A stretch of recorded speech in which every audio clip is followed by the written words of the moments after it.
Assalamualaikum warahmatullahi wabarakatuh. Okey, pembelajaran hari ini kita akan belajar membaca perenggan. Okey, nampak mudah ya membaca. Semua orang dah boleh membaca. Tetapi kali ini kita akan diperkenalkan dengan perenggan. Okey, apa itu perenggan? Okey, cuba tengok buku teks, buku surat 8. Okey, surat 8. Okey, dekat situ kita boleh tengok ada dua petak warna hijau dan juga warna ungu. Okey. Setiap petak itu mempunyai satu perenggan. Okay. Apakah yang disebut sebagai perenggan? Perenggan ialah cara penulisan sesuatu karangan. Okey. Di mana cara tulisnya ialah, kalau tengok dekat sini, ayat yang pertama dijarakkan daripada garis tepi sedikit. Okay, contohnya kalau dalam buku, okay, dalam buku kita ada garis dekat buku kan? Contohnya garisan dekat buku macam ni.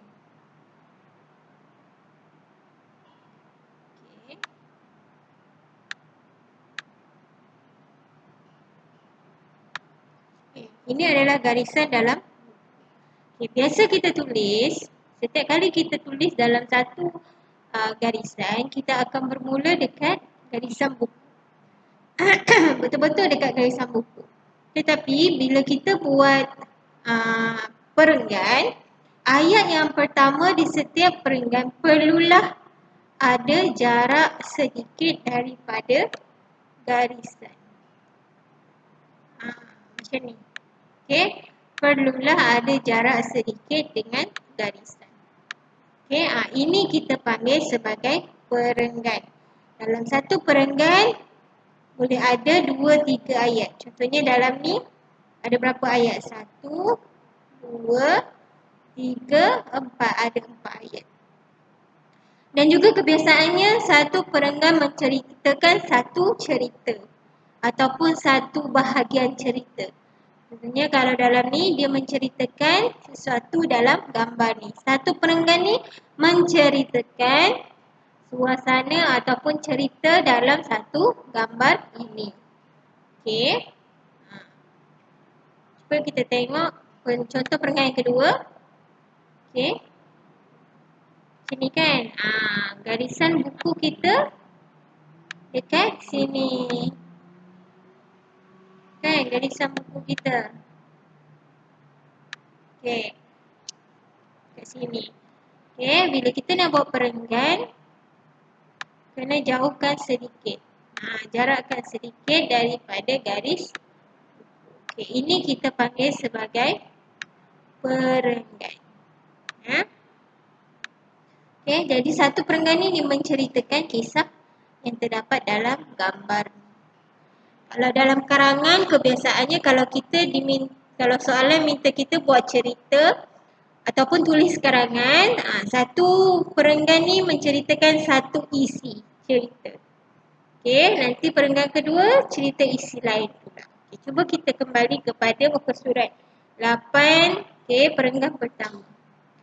Tajuk petikan ini ialah Kilang Batik Nenek.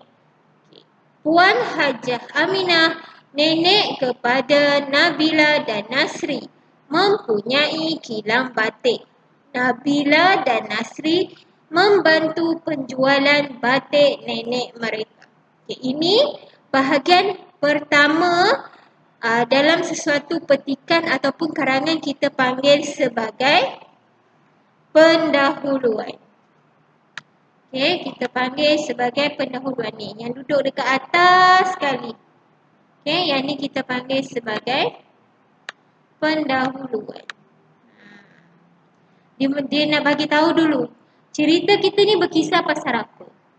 Dia cerita pasal apa? Jadi dalam pendahuluan ni dia menceritakan bahawa kisah si Nabila dan Nasri yang membantu neneknya menjual batik. Okey. Ataupun cerita yang kita nak baca ni adalah kisah Puan Hajah Aminah yang memiliki kilang batik. Itu adalah pendahuluan. Introduction. Penerangan awal tentang cerita yang akan kita baca. Okey, seterusnya kita akan masuk kepada perenggan yang pertama. Okey, yang atas sekali ni, yang pertama ni kita panggil perenggan yang pertama. Okey, Nabila dan Nasri menghias kedai nenek dengan cantiknya. Kain batik pula disusun dengan kemasnya untuk menarik hati pelanggan. Nabila menyambut mesra pelanggan yang datang. Dia memberikan risalah kepada pelanggan. Okay, cuba kita perhatikan, betul tak semua ayat ni ada dalam gambar? Nabila dan Nasri menghias kedai nenek dengan cantiknya. Tengok ni, ada macam hiasan. Tengok ni, Nasri tengah buat apa? Ada Nasri dengan Nabila. Tengok kedai ni dihias cantik. Kain batik pula disusun dengan kemasnya untuk menarik hati pelanggan. Ni adalah kain batik yang disusun. Ini adalah gambaran kepada ayat ini, ayat yang kedua ni. Kemudian yang ketiga, Nabila menyambut mesra pelanggan yang datang. Okay, betul tak? Ada Nabila. Okay, Nabila datang menyambut tetamu. Kemudian ayat yang terakhir, dia memberikan risalah kepada pelanggan. Betul ke tak? Betul. Ni nampak ni ada risalah. Okay.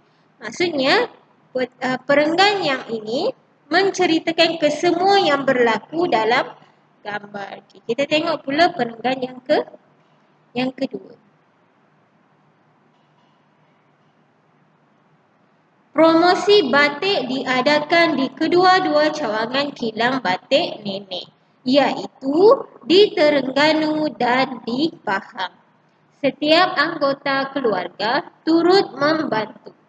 Masing-masing telah mengetahui tugas yang perlu dilakukan.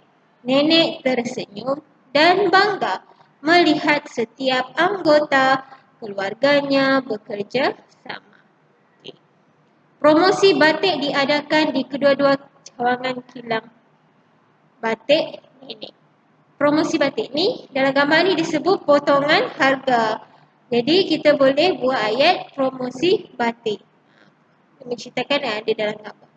Setiap anggota keluarga turut membantu. Ni ada ayah, ada ibu, ada pekerja. Semua ni ada dalam gambar ni menunjukkan mereka sedang membantu. Masing-masing telah mengetahui tugas yang perlu dilakukan. Yang ni kita boleh tambah sebab kalau ada beberapa orang mestilah ada beberapa tugas yang perlu dilakukan. Nenek tersenyum dan bangga melihat setiap anggota keluarganya yang bekerjasama. Ni nenek, nampak tak muka nenek ni tersenyum. Okey. Semua ayat ni menceritakan kisah dalam gambar. Okay. Jadi, bila ada soalan, minta kita menulis ayat berdasarkan gambar, pastikan semua yang ada dalam gambar tu ditulis. Ataupun pastikan ayat yang kita tulis tu sesuai dan mengikut situasi di dalam gambar. Okey.